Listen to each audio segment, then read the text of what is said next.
Selamat pagi saudara sekalian, kita berjumpa kembali di dalam channel Doa Pagi bersama GKI Gatot Subroto 88 Purwokerto. Kali ini kembali saya akan membawakan firman didampingi oleh The Invisible Man, ini partner yang tidak pernah kelihatan, yaitu kameramen kita, Kak Adi. Kami akan membawakan tema ibadah kita.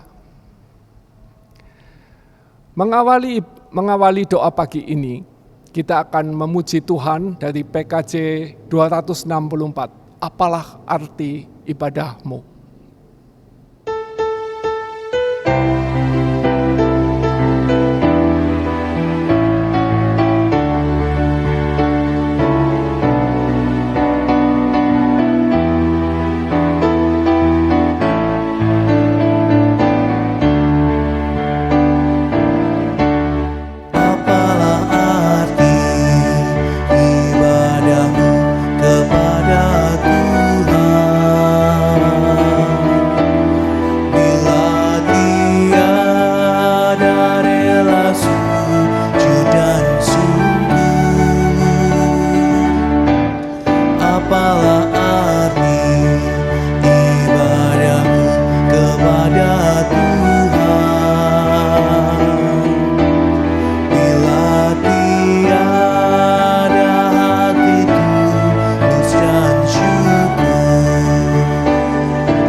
Sejati jadikanlah persembahan,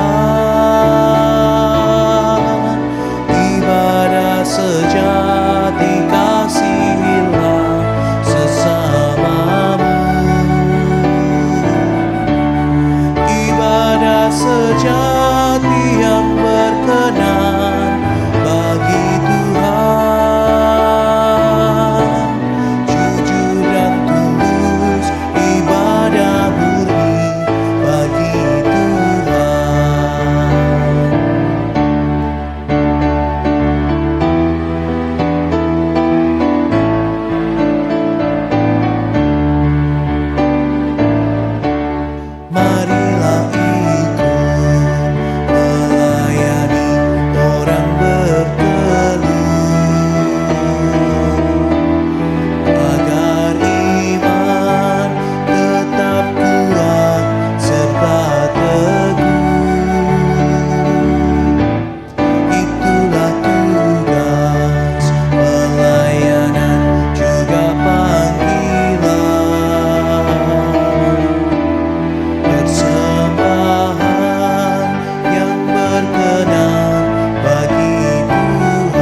sejati jadikanlah persembahan,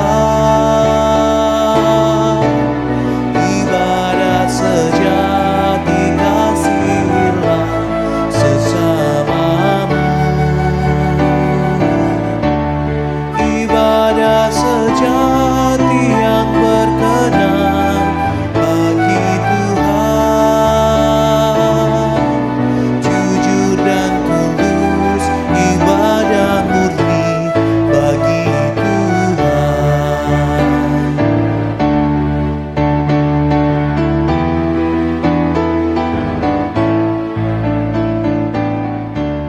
Sebelum kita masuk dalam firman, marilah kita bersehati di dalam doa terlebih dahulu. Kita berdoa. Tuhan Bapa kami yang Maha Pengasih dan Penyayang, terima kasih Tuhan. Terima kasih bahwa kami boleh tetap berjumpa kembali di dalam channel ini. Tuhan yang menyertai sehingga kami semua diberkati dengan kesehatan, dengan semua yang kami perlukan. Tuhan, jika sebentar lagi kami ingin mendengar firman Tuhan, kami mohon bimbingan Tuhan melalui Roh-Mu yang kudus, supaya Tuhan membuka hati dan pikiran kami semuanya untuk bisa menerima petunjuk-petunjuk Tuhan dari firman nanti mengenai masalah ibadah kami ini. Tuhan, jauhkanlah segala sesuatu yang dapat mengganggu jalannya doa pagi ini. Kami mohon Tuhan berkati dan urapi hamba-Mu ini supaya dapat membawakannya dengan baik dan benar. Terima kasih Tuhan. Dalam nama Yesus, amin.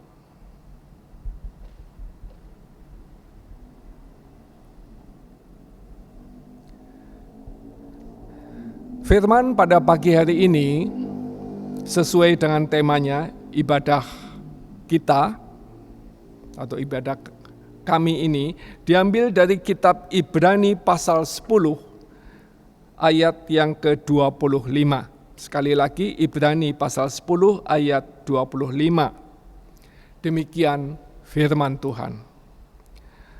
Janganlah kita menjauhkan diri dari pertemuan-pertemuan ibadah kita, seperti dibiasakan oleh beberapa orang.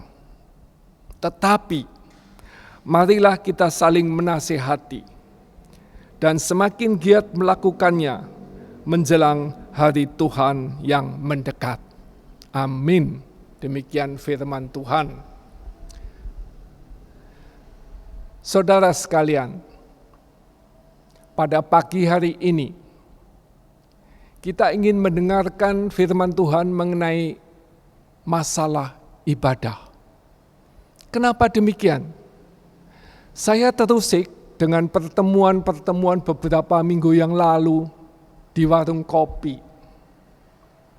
Bersama beberapa teman dari jemaat lain maupun jemaat GKI GS 88.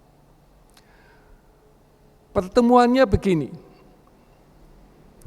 apa yang akan terjadi jika masalah pandemi COVID ini terus berlanjut?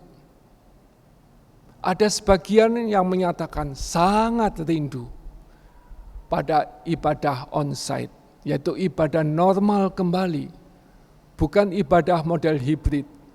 Ada pembatasan onsite, tetapi juga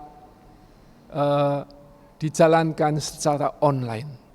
Tetapi sebagian lagi teman mengatakan, enak ya, ibadah online ini enak banget. Kenapa? Kapan lagi saya bisa ibadah sambil minum kopi? Wah, ini gejala baru. Kapan lagi bisa ibadah pakai sandal? Atau bahkan telanjang kaki. Ini betul-betul suatu hal yang baru yang timbul sebagai efek daripada sosial media yang kita dalami. Saudara-saudara sekalian, kemajuan sosmed merupakan kemajuan yang paling maju di dunia sekarang ini. Dulu tidak mungkin kita bisa langsung berhadapan antar benua, antar negara, bisa melihat wajah, bisa bertutur sapa pada waktu yang sama. Tetapi sekarang, apapun bisa kita lakukan melalui gadget kita ini. Maka semuanya sudah bisa, termasuk ibadah kita. Dengan ibadah melalui gadget-gadget kita ini, melalui handphone, notebook, sampai dengan layar komputer kita, semuanya dapat kita laksanakan. Sehingga pada awal pandemi ini, mau tidak mau, gereja-gereja sudah menutup ibadah-ibadahnya dan beralih pada ibadah online. Ini sangat membantu. Tetapi bagaimana, saudara sekalian, jika berkepanjangan? Ada suatu gejala pada sebagian kecil, ya belum ada survei, ya saudara sekalian, ini sebagian kecilnya berapa persen, tetapi ada. Semoga betul-betul kecil yang merasakan ini. Yaitu kita merasa nikmat dengan ibadah online ini. Kenapa? Yaitu santai, setiap waktu kita bisa ibadah, kita santainya kapan, maka kita baru bisa beribadah. Saudara-saudara, hal-hal macam ini terus terang menjadikan ibadah sebagai nomor 2. Kenapa? Ada tamu, maka kita melayani tamu dulu. Ibadah kita pending. Beda dengan ibadah yang normal. Ada tamu, maaf, kami mau berangkat ke gereja. Betul tidak? Ada telepon masuk, bisnis penting, atau teman akrab. Wah, kita bisa ngobrol dulu 5 menit sampai 15 menit. Ibadah kita tunda, kita pending lagi. Beda dengan ibadah yang normal. Maaf, saya mau ke gereja dulu, nanti telepon lagi. Close, sudah. Ibadah menjadi nomor 1. Tetapi dengan kemajuan online ini, terus terang, ada efek negatif. Yaitu ibadah menjadi barang nomor 2. Di dalam kitab Ibrani 10 pasal 25 ini, kita mendengarkan firman yang mengatakan, janganlah kita menjauhkan diri dari pertemuan-pertemuan ibadah kita, seperti dibiasakan oleh beberapa orang. Syukur beberapa orang. Tetapi marilah kita saling menasehati. Sebentar lagi ada rencana bahwa pandemi COVID-19 ini akan diturunkan tingkatnya menjadi endemi, yaitu lokal dari suatu pandemi yang menguasai negara menjadi rayon atau lokalitas-lokalitas.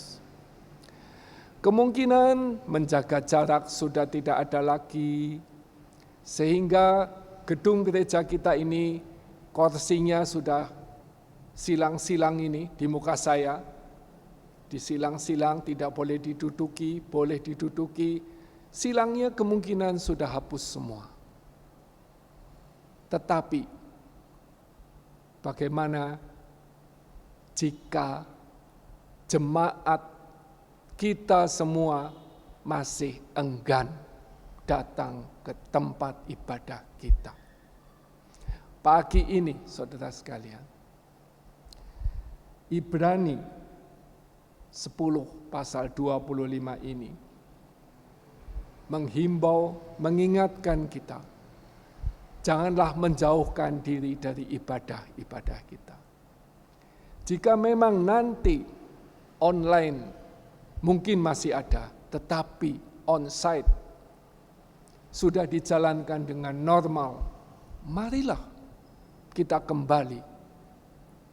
Karena ibadah itu suatu persekutuan dengan Allah yang sifatnya vertikal, tetapi juga suatu persekutuan horizontal, yaitu dengan sesama saudara kita, di mana kita bisa saling bertemu, kita bisa saling memperhatikan. Oh, kok tidak ada? Kelihatannya kok loyo, kelihatannya sakit.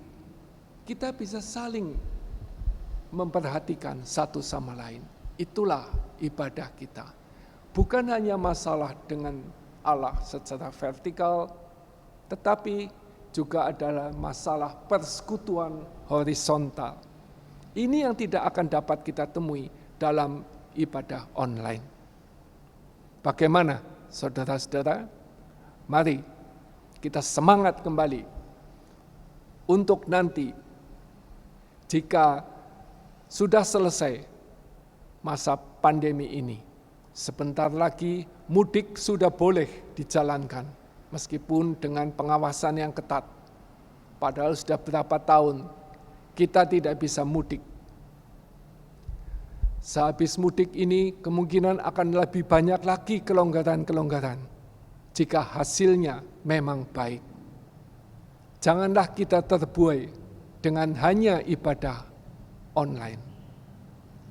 Janganlah kita terbuai dengan masalah gadget kita. Mari kita biasakan kembali ke dalam ibadah onsite. Demikian saudara, amin.